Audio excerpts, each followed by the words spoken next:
Bonjour, comment tirez-vous? Avec 24 heures d'avance, on va répondre à la question que vous vous poserez probablement demain. Qu'est-ce qui va changer côté marketing et quelles vont être mes nouvelles options? Alors je tiens à prévenir un petit peu en introduction qu'il ne s'agit pas d'une vidéo prédictive. Le but est plutôt de comprendre les grands mouvements marketing qu'il y a pu avoir et d'émettre les hypothèses qui nous semblent les plus crédibles. Voilà, alors c'est parti. On se remet un petit peu dans le contexte. Début de la crise sanitaire, tous les services communication et marketing se retrouvent face à une situation relativement inédite, pour laquelle, avouons-le, personne n'est prêt. Toujours est-il que les entreprises ont besoin de prendre la parole, soit pour informer de la continuité, ou plus malheureusement de l'arrêt de l'activité, ou énoncer les nouvelles modalités de fonctionnement. Toujours est-il qu'elles accompagnent leur prise de parole d'un message de soutien, de compassion. Et c'est précisément sur ce point que le marketing change, car d'un seul coup, les marques révèlent leur caractère humain. Petit à petit, exit les campagnes commerciales et on laisse une autoroute pour les messages de soutien. Soutien, on va dire moral dans un premier temps, pour lutter contre l'angoisse, contre la peur, contre l'isolement. Pensez à vos proches, prenez soin de vous. Dans un deuxième temps, plutôt un soutien d'ordre pratique. Comment lutter contre l'ennui pendant le confinement? Comment y survivre? Comment se divertir? Je pense à Canal qui a ouvert ses chaînes au plus grand nombre. Et puis dans un troisième temps, plutôt un soutien d'ordre solidaire. Les entreprises s'organisent, font des collectes de masques, de ressources, de moyens à destination de la collectivité. Parfois, les entreprises n'ont pas eu les moyens d'être généreuses. Au contraire, même, c'est elles qui ont eu besoin de générosité. Je pense notamment aux petits commerces de proximité, aux restaurants, qui du jour au lendemain se sont retrouvés asphyxiés.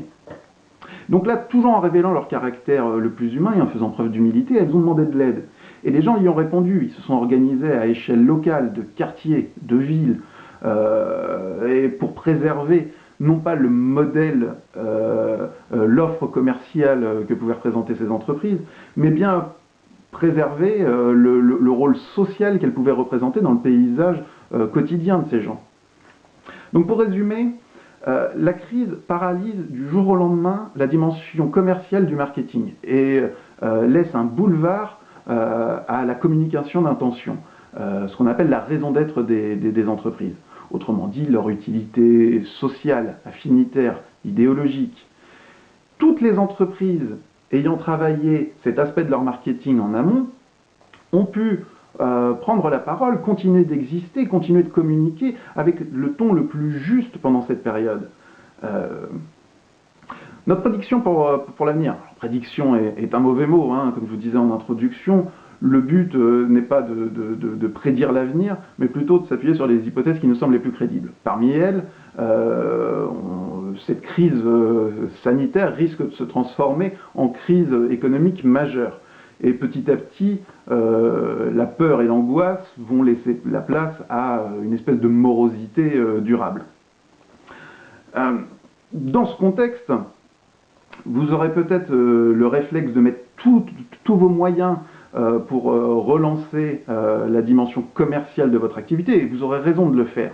Toujours est-il que nous aimerions que vous puissiez porter une attention particulière à cette fameuse raison d'être. C'est-à-dire que tant que la crise perdure, ce que vous êtes a autant d'importance que ce que vous vendez.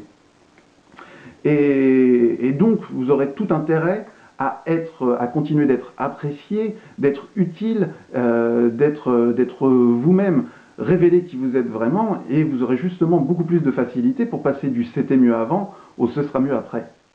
Voilà, vous avez un temps d'avance, et si vous étiez demain.